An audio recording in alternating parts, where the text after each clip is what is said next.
In this video, we're going to analytically find the intersections of these two trigonometric curves, and then we're going to compute the area bounded between the curves. Now, the reason the intersections matters is that the integrals that we set up for each of these regions are going to be slightly different because the order of the functions has reversed, and that makes it so the height of our area increment has to be defined in a slightly different way for each region.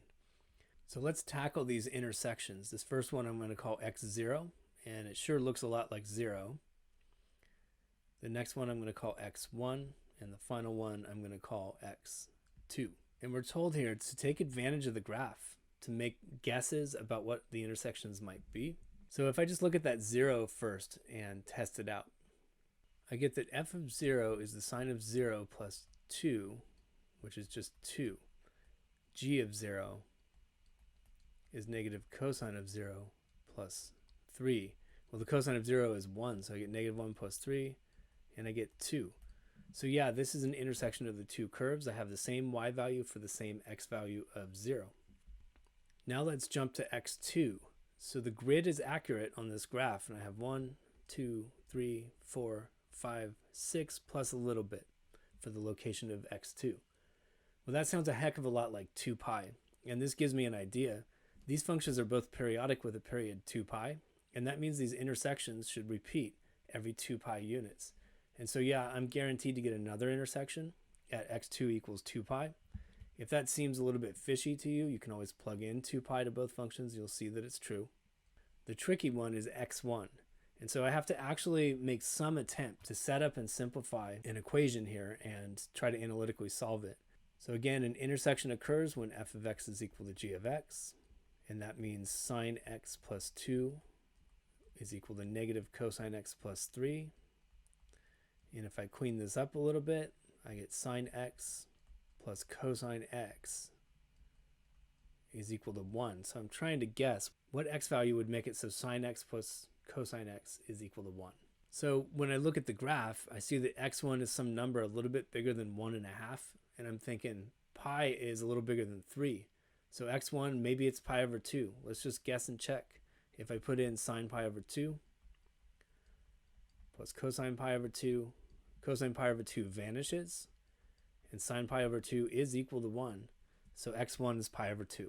Finally, I get into setting up my integrals, and I start by visualizing an area increment for each region. So the idea here is that we're slicing these areas into infinitely many infinitesimally thin rectangles. Each of those would have a width of dx. And then I have to write down the height of each of these things, but that depends on what region we're in. This height has got to be a positive number so that the area of the rectangle comes out to a positive contribution. In other words, I have to write the height as the height of this red function minus the height of this yellow function. So we better be clear about what the red function is and what the yellow function is. When I look at g of x is an inverted cosine function shifted up by 3, and that looks like the red function. Just to double check, f of x is a simple sine function shifted up by 2, and yeah, that looks correct for the yellow function. So the height for this larger region then is going to be g of x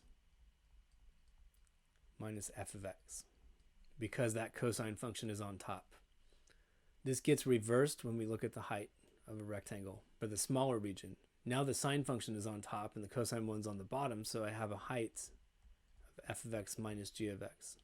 Again, reversing the order here, the whole point of this is to keep the height as a positive number so that our area contributions are coming in as positive numbers. I'll go ahead and label those area increments as dA1 and dA2, infinitesimal contributions to the area. And I can say that dA1 is given by f of x minus g of x times dx. It's just the area of a rectangle.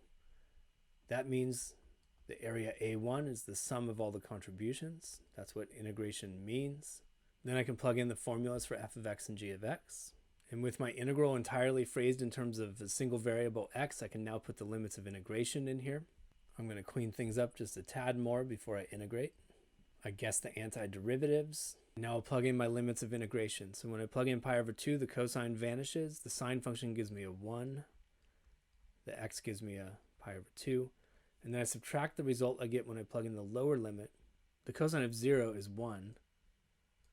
And then the sine of 0 and then x evaluated at 0, those both vanish. This gives me a grand total of 2 minus pi over 2 for the area in the left region. Now I do the same thing for A2, and the only difference here is that the order of the terms expressing the height of the rectangle has been reversed. Well, reversing a difference is the same as multiplying by -1, so there's a lot of work that I can skip here. If I look at the simplified form of my integrand from my previous calculation, all I have to do is multiply that by -1 and I'll have the correct integrand. So we integrate from pi over 2 all the way to 2 pi, 1 minus sine x minus cosine x dx. If you like, you could have skipped all the way to this antiderivative and multiplied that by -1. But anyway, I'll guess my antiderivatives. We then evaluate from pi over 2 to 2 pi. So plugging in the upper limit for x, I get 2 pi. Plugging in for the cosine function, the cosine of 2 pi is 1. For the sine function, the sine of 2 pi is 0. Then I subtract what I get when I plug in the lower limit. That's pi over 2 from the x term, 0 from the cosine, and a 1 from the sine. And this cleans up to 2 plus 2 pi minus pi over 2. Finally, I get my total area, A equals A1 plus A2. And that's 2 minus pi over 2 plus 2 plus 2 pi minus pi over 2. That gives me a 4 plus 2 pi, and then I have negative pi over 2 minus pi over 2. That's negative pi. And I'll end up with 1 pi out of this. So 4 plus pi is my total area. If you find the math content on Zach's Lab helpful, click on the Zach's Lab logo on the right to browse playlists and subscribe to the channel. I produce dozens of new videos per month, and subscribing is the easiest way to find new content.